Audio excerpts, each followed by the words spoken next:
The clock is ticking in the US for TikTok, and whatever happens on January 10th when representatives of TikTok's parent company, ByteDance, have their day in court, the US Supreme Court, it's not going to improve national security, but it might make it easier for billionaires to have even more control over our information.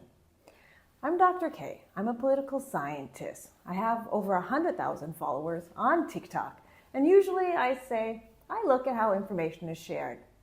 And part of that is that I advise projects on how to reach people by sharing information on platforms where people already are. That job is hard because governments, think tanks, and international implementers have been really reluctant and slow to use social media. Official organizations, often with public funding, are required to communicate about what they're doing or what changes they're creating and why they're needed. In the past, this kind of communication has been pretty formal and hard to find. We all know that especially in the past decade, social media has changed how people get information. Governments and political organizations had to figure out how to reach people. Political parties were much faster because they had more motivation. Their goal is to reach voters and get elected. A lot of politicians use Facebook and Instagram, but not everyone is on every platform. Take a look at Germany. A far-right party, the AfD, focused on TikTok and filled the political content vacuum there. Other parties, like the German Green Party, refused to engage there because of valid data security concerns. In summer 2024, this strategy paid off for the AfD. That was an EU election where the voting age in Germany was lowered to 16, and the AfD tripled its share of votes in that demographic. This was a wake-up call. Months later, in Romania, Colin Georgescu, now known as the TikTok candidate, who's also considered far-right, used the platform to jump in popularity from 5% to 23% in just 3 weeks.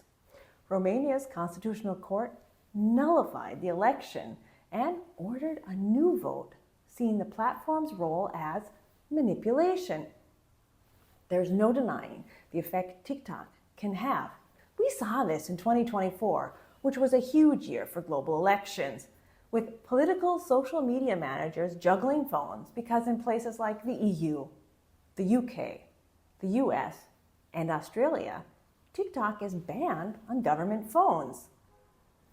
TikTok is a problem for democratic governments who fear manipulation, propaganda, and fake news.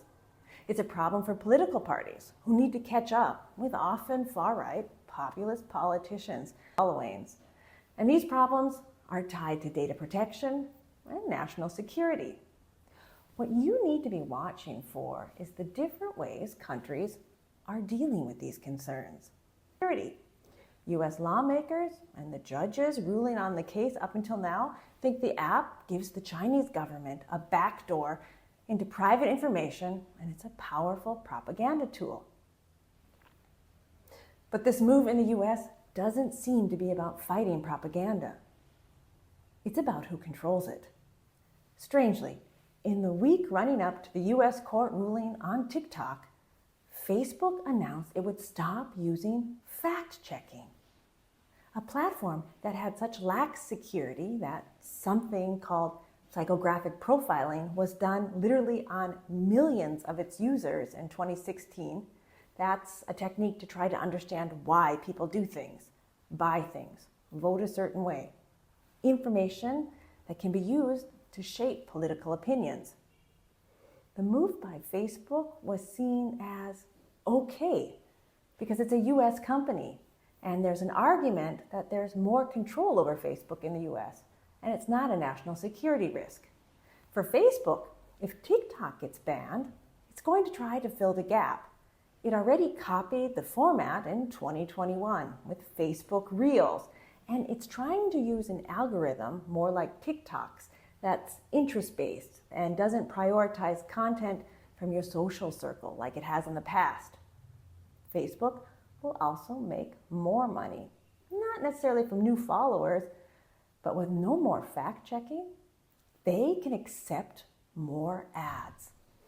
What the TikTok ban may accomplish is that Facebook will earn more money in the US, and that ads, also political ads or paid content parading as facts, won't be fact-checked in the US, meaning that the control of the narratives in the US is available to the highest bidder. If US judges rule that TikTok will be banned, it'll be illegal to distribute the TikTok app or access the platform on US internet browsers. Yes, the ban in the US could improve national security, stopping TikTok from taking the location and movements of US military personnel who use the app, for example. But national security hasn't been just about troop movements or kinetic war for a long time. The US needs to acknowledge that hybrid war is a part of its national security, and the ability to manipulate public opinion isn't just a danger from TikTok. It's an ability that can be bought and sold on Facebook now. You're obviously on social media. Let me know what you think.